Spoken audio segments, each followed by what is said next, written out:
Good morning 12th class. आपके next lesson number 9 the last lesson जिसको Alphonse Daudet ने लिखा था।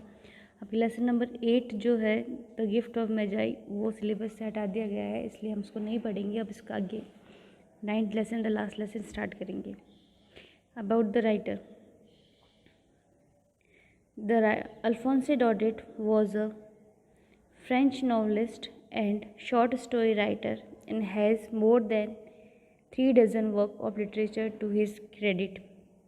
अल्फोंसो डॉडेट जो थे वह एक फ्रेंच नॉवलिस्ट थे, एक शॉर्ट स्टोरी राइटर थे और उन्होंने 3 दर्जन से भी ज़्यादा लिटरेचर वर्क्स लिखा था, यानी कि साहित्य के बारे में लिखा था, साहित्यिक कार्य लिखा था। He is considered to be one of the most iconic name of French literature। और फ्रेंच लिटरेचर के अंदर यह एक बहुत ही जाने माने नामों में से एक है, यानी कि इनको बहुत ही जाने माने फ्रेंच लिटरेचर के राइटर है। He portrait human emotion in a very realistic manner. इन्होंने बहुत ही रियलिस्टिक मैनर यानी कि बहुत ही वास्तविक तरीके से ह्यूमन इमोशन को पोर्ट्रेट किया है, यानी कि उसको चित्रण किया है। लेसन स्टार्ट करते हैं। I started for school very late. मैंने स्कूल उस दिन I started for school very late. मैंने स्कूल के लिए बहुत ही लेट स्टार्ट किया, यानी कि मैं उस दिन स्कूल के लिए लेट निकला। दैट मॉर्निंग उस सुबह and was in great dead of scolding. और मुझे उस दिन बहुत भयानक डांट पड़ने वाली थी। ग्रेट ड्रेड यानी अत्यधिक भयानक, स्कॉल्ड यानी डांटना। तो उस दिन मैं स्कूल के लिए घर से लेट निकला था और इस कारण से मुझे बहुत तेज डांट पड़ने वाली थी।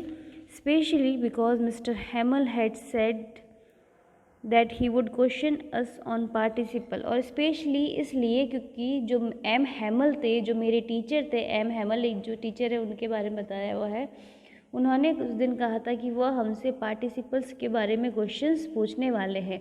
अब पार्टिसिपल्स जो होते हैं वो अपने इंग्लिश ग्रामर का एक टॉपिक होता है। ये पार्टिसिपल्स जो है वो 3 प्रकार के होते हैं। And I did not know the first word about them. और मैं तो इसके बारे में पहला शब्द भी नहीं जानता था, यानी मुझे पार्टिसिपल्स बिल्कुल भी नहीं आते थे और मुझे पार्टिसिपल्स का पहला शब्द भी नहीं पता था। For a moment I thought of running away. एक मिनट के लिए तो मुझे लगा, एक पल के लिए तो मुझे लगा कि मैं वहाँ से भाग जाता हूँ। And spending the day out of door. और अपना पूरा दिन जो है वो मैं घर से बाहर बिताऊँगा। आउट ऑफ डोर यानी घर के बाहर। इट वॉज सो वार्म यानी गर्म। वह दिन बहुत ज़्यादा गर्म था, यानी कि गर्मी का दिन था। सो ब्राइट बहुत ही चमकीला था। So the birds were chirping यानी चहचहाना। चिड़ियाएँ जो थी वह चहचहा रही थी। At the edge of the woods यानी जंगल, एज यानी किनारा, यानी वुड जंगल के किनारे पर चिड़ियाएँ जो थी वह चहचहा रही थी। And in the open field back of the saw mill यानी आरा मिल जिसको बोलते हैं, जहाँ पर लकड़ियाँ काटने का काम होता है। और आरा मिल के पीछे की तरफ जो फील्ड था वहाँ पर the Persian soldiers were drilling. जो पर्शियन सोल्जर्स जो थे वह ड्रिल कर रहे थे। It was all much more tempting का मतलब होता है आकर्षक। ये सब जो था वो देखने में बहुत ज़्यादा आकर्षक था। Then the rule for participles के रूल से ज़्यादा देखने में ये सारी चीज़ें जो थी वो बहुत ही ज़्यादा आकर्षक थी। But I had the strength to resist का मतलब होता है मना करना, विरोध करना। लेकिन मेरे अंदर इतनी ताकत थी, इतनी शक्ति थी कि मैं इन सब चीज़ों का विरोध कर सकूं। And hurried off to school. और जल्दी से मैं स्कूल के लिए जा सकूं। तो एक बार मैं आपको चैप्टर के बारे में बता देती हूँ कि ये चैप्टर किसके ऊपर है। ये चैप्टर जो है यह लास्ट लेसन चैप्टर जो है यह जर्मनी ने जब फ्रांस के ऊपर अटैक कर लिया था तो फ्रांस की 2 डिस्ट्रिक्ट थी जिसका नाम है अल्सैक और लॉरेन, जहाँ पर फ्रेंच लैंग्वेज पढ़ाई जाती थी। तो जब जर्मनी ने फ्रांस पे अटैक कर लिया तो ऑर्डर निकाल दिया जाता है कि फ्रांस के अंदर अल्सैक और लॉरेन की डिस्ट्रिक्ट के ऊपर अब फ्रेंच लैंग्वेज नहीं पढ़ाई जाएगी और वहाँ पर अब जर्मन लैंग्वेज पढ़ाई जाएगी। तो फ्रेंच लैंग्वेज पढ़ाने वाले जो टीचर है उनका नाम एम हैमल था। तो जब वहाँ पर फ्रेंच लैंग्वेज ही बंद कर दी जाती है और लास्ट डे वहाँ पर फ्रेंच लैंग्वेज पढ़ाई जाती है और वहाँ पर न्यू टीचर अपॉइंट किया जाता है जो कि अब नई लैंग्वेज पढ़ाएगा, जर्मन लैंग्वेज पढ़ाएगा, तो मिस्टर एमल कहते हैं कि ये मेरा आपके लिए आखिरी लेसन है और मैं अब यहाँ से जाने वाला हूँ, आपको नया टीचर पढ़ाने के लिए आएगा। तो ये पूरा चैप्टर जो है वो इसके ऊपर है। When I passed the town hall, जब मैं टाउन हॉल के पास से गुजरा, देर वॉज ए क्राउड यानी भीड़, वहाँ पर भीड़ थी।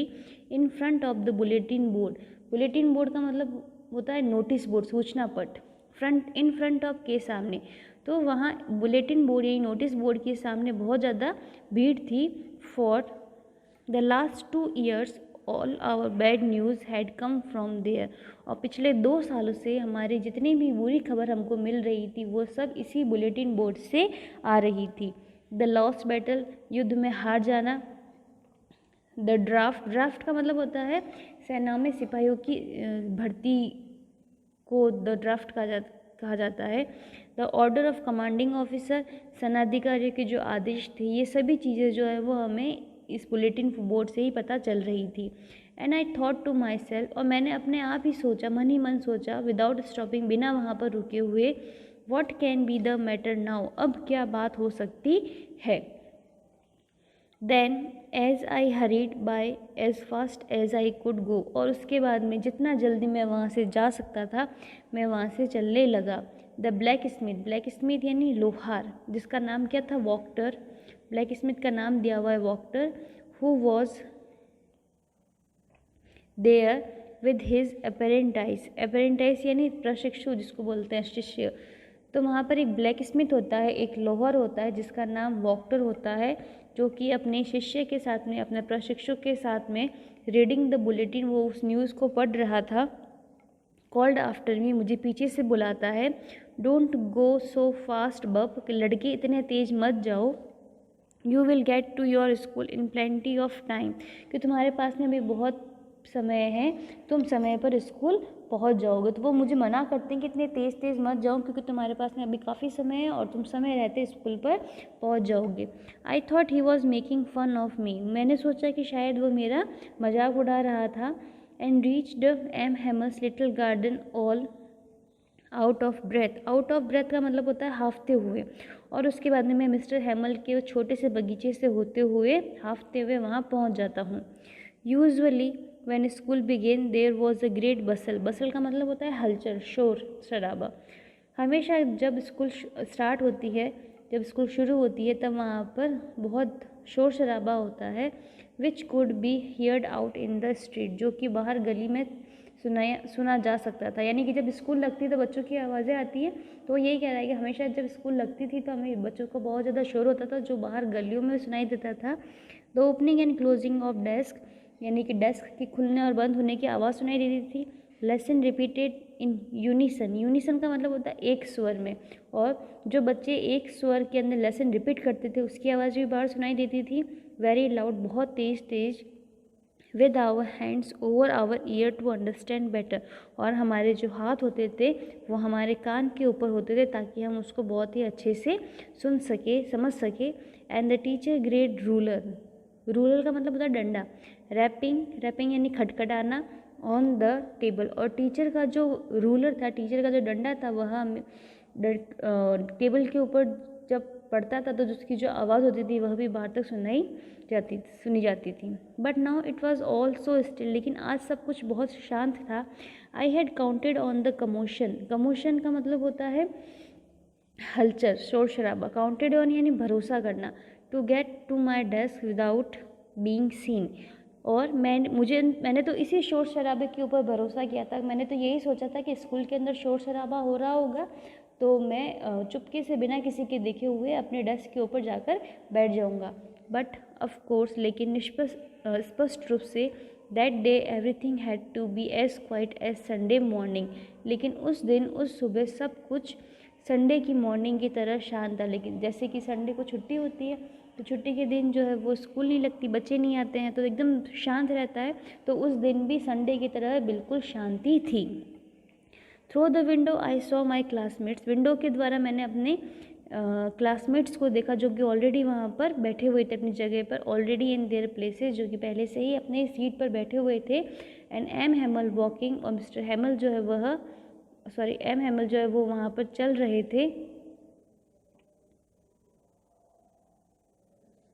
Up and down with his terrible iron ruler under his arm.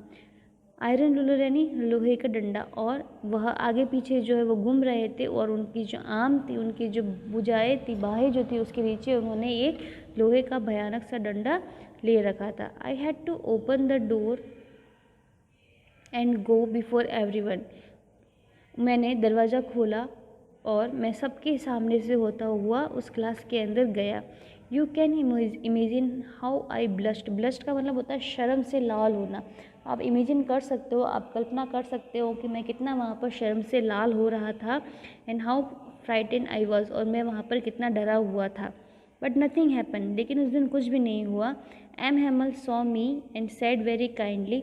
M Hamel ने मुझे देखा और बड़े ही काइंडली तरीके से कहा, go to your place quickly little French.